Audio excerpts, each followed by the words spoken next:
It's past time to acknowledge that all psychology is cultural psychology.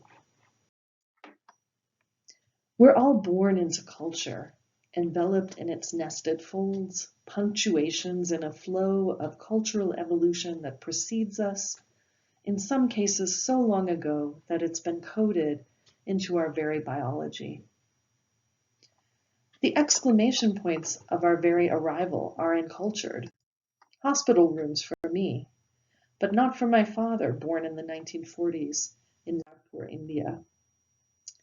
This is a matter of custom, history, technology, and geography, but also one of power, privilege, and hierarchy.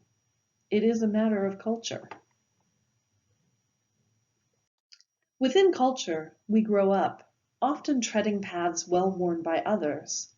I sat at desks, wrote in looping, swirling cursive, a good girl and a diligent scholar. This wasn't the most easy, open, and bright path in my Ohio youth. That would have been football and pom-poms. But it is a reasonably well-marked trail, one whose climbing was open to my ethnically troubling, model minority-ish self. I've helped to lay trails in real physical life, and doing that has taught me something that I think matters for thinking about culture. And that's that when we travel a trail, we leave small marks that indicate our own passing. If enough of us walk a particular path or a trail, our collective footprints, the snapped twigs, the scuffed edges along the trail, these in turn shape that trail. We might say both that the trail makes new and better spaces for those of us on it. And certainly what we can say is that it's harder to get lost on a trail that is much traveled. Even while I was diligently, obligingly walking towards academic accolades and opportunities, other people around me were being pushed onto paths even less well trod, scratching their knees, short of breath, pushing their way through brambles, clambering over fallen logs, navigating swampier or steeper terrain. For those individuals, there was some risk of getting profoundly lost, but there was also the value of being in those less well-trod paths because of the clarity they might give us about the nature of paths in general, about the enculturated nature of those paths. So all of this is a metaphorical way of thinking about culture. The paths and trails we choose from, the ones that are chosen for us, the way some paths are wide and well-trod, and others more challenging, and others dead-end into thorns. All of this is culture. The knowing the way, the not knowing the way. There is no enactment of the practice of anything that is not fundamentally cultural.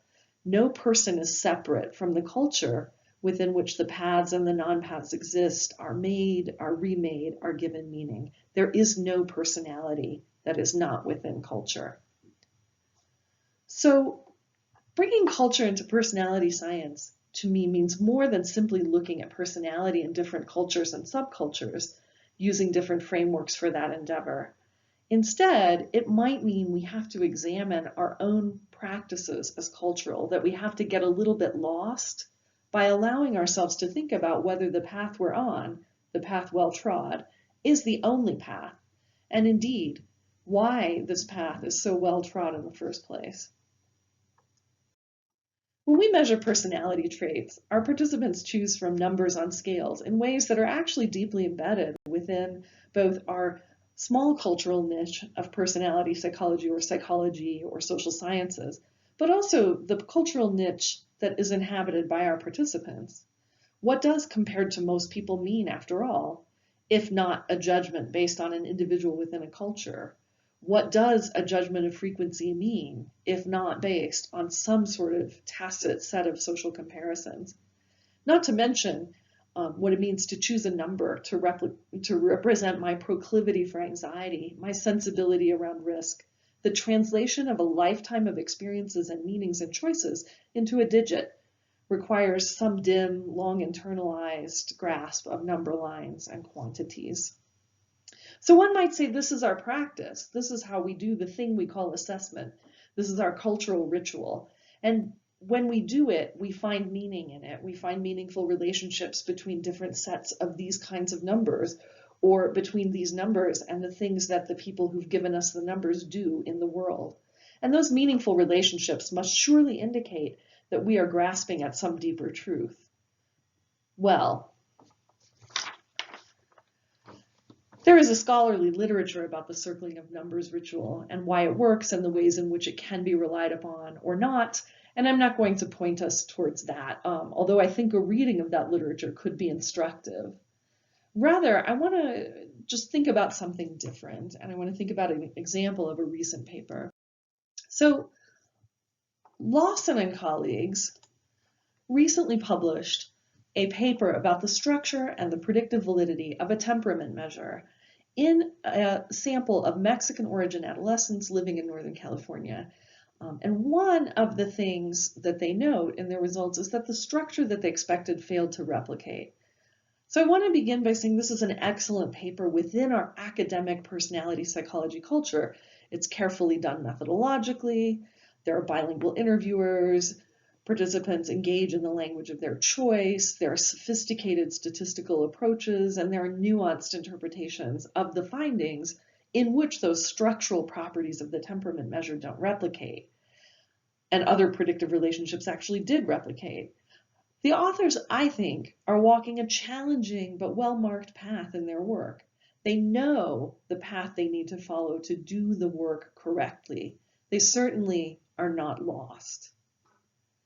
What is remarkable to me in this paper, however, is how little attention is paid to the embeddedness of this particular work within a cultural context, Mexican origin youth residing in California, and within a particular cultural niche.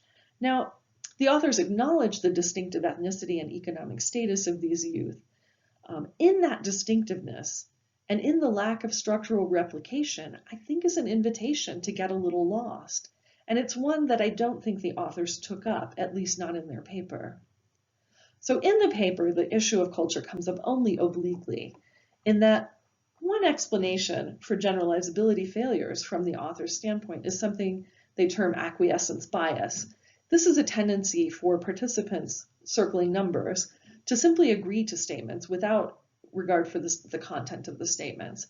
Now, if we don't think too hard about this, what it amounts to is that perhaps the participants in this project did not do their task as well as might be desired. But if we let ourselves contemplate the cultural nature of this number circling path and the layered cultural nature of this path, it means that our presumptions about the practice of circling of numbers in response to prompts haven't fully permeated this particular culture and perhaps other cultures. What does acquiescing to contradictory statements mean for the participants who are doing it? We don't know. And we don't, as personality scientists, ask the questions that would let us understand, because perhaps such questions threaten the rituals of number circling on which we have placed very large bets. This is a way of straying from the path well trod. Now, there is actually a very tempting alternative path for personality psychologists, one mentioned by Moin Syed in his paper, and one that enables us to tread with the more powerful players in our own cultural niche of psychology. And that's the experimental path, where we pull apart culture and personality, and we examine how they might influence one another, using perhaps the machinery of experimental social psychology, aptly termed a frenemy. Weisbuch and colleagues proposed recently an experimental method that they call cultural snapshots. And this procedure involves a very reasonable assumption that cultural norms and values and commitments are represented in the artifacts of a culture. It's a very reasonable assumption. And so to use cultural snapshots, we identify some element of interest, perhaps racism. We find examples of it that provide brief snapshots of this particular cultural element, television scenes, photographs, etc. And then we can conduct experiments in which we expose an experimental group to culture consistent snapshots and a different group to culture inconsistent snapshots. And then we measure the variable of interest. For Weisbuck and colleagues, this is an assessment of the attitudes, preferences, likes, and values. And in essence, what Weisbuck and colleagues are arguing is that they're creating a microcosm of a process by which culture shapes people's beliefs and attitudes, or if I might extend that to our own participants and subjects of interest, how this process of enculturation might shape personality. And this is an argument analogous to ones that I have made myself in my own publications when I talk about conversational narration. So when I am critical here, I am very much including myself as a target of this critique. So one could easily imagine looking at cultural snapshot manipulations and how they affect trait self-descriptions, or reports of characteristic adaptations, or even narratives. What's problematic here, or at least one thing that's problematic here, is that the experiment is nested within the very cultural patterns that are under investigation. There is no culture-free sample on which we can practice the kind of learning or associative priming the authors are really inducing, that we can push around people's responses in conjunction with exposing them temporarily to certain kinds of stimuli. This is not surprising. We've been doing this in the field of psychology broadly for a very long time, and we've long been arguing that the momentary fluctuations we can control and cause are how things really work. So is this an experimental model for culture that would let us test whether culture causes psychological states in people's minds, whether it causes personality? If so, it's an impoverished one. More broadly, the idea that culture is a factor separate and separable from the already enculturated minds of the participants is hard to fathom. Rather, this model is probably merely about reminding people of cultural patterns. Now, I'm not suggesting that experimentation like this isn't potentially illustrative of interesting phenomena. I am suggesting that it continues to suppose the separability of culture and persons, and culture and personality. And this is a hard notion to shake. It's even embedded in the way we try to represent complex relationships, like this series of boxes, which reifies the separation of the personality boxes from the culture box, and I might add, from the biology box. So I mean, with this meandering tour, to get us started on getting lost and to push us towards more reflective stances on our practices as personality scientists. What is it that we're taking for granted, and what is it that we don't? So we might do comparisons across cultures, apply measures to new samples, bandy about terms like emic and etic, lament our samples, lament our limitations. What we don't typically do is to shine a light onto the very basic practices we engage in doing research, and the ways in which they're deeply embedded with certain kinds of cultural assumptions and certain kinds of cultural values: quantitative measurement, sophisticated statistical analyses, interviews and observations made by strangers or made to strangers about what is very personal, and the very presumption that something like personality is a thing independent of observers and of reflection. So this matters because we need to understand that our methods are not outside of culture. Treating our methods as outside culture makes us blind to the meanings of our own findings. Treating universals as merely a matter of the generality of results in distinctive populations, rather than also asking about the generality of the context and assumptions and expectations that go into the generality of results. These things also can provide or rob our findings of meaning. Bringing culture into personality science with a deep awareness of mutual constitution requires reflecting on what we do and what it presumes. It's high time we did that work. It's high time we stopped our easy reliance on how we do things, ceased looking at our methods only at the negotiated edge, where there's still debate about correct practice, and started looking at them from the trailhead. Where did we start on this route? And one might ask, that this is all very well, but one might ask how we are to proceed. I think we're a bit lost already without having recognized and acknowledged it. And I think the temptation is to fix being lost with a return to the correct path. That is, we come out of the brush and back onto the dirt here. And this, to me, is a solution that exacerbates the problem that it is supposed to address. Rather, I think we should ask about getting more lost. I think we should ask about leaving the path in favor of the brambles to the side, at least temporarily, and in at least 3 ways. We need to get lost, in part, within our own discipline of personality psychology by rethinking our practices as practices and by asking how other subdisciplines might do things differently.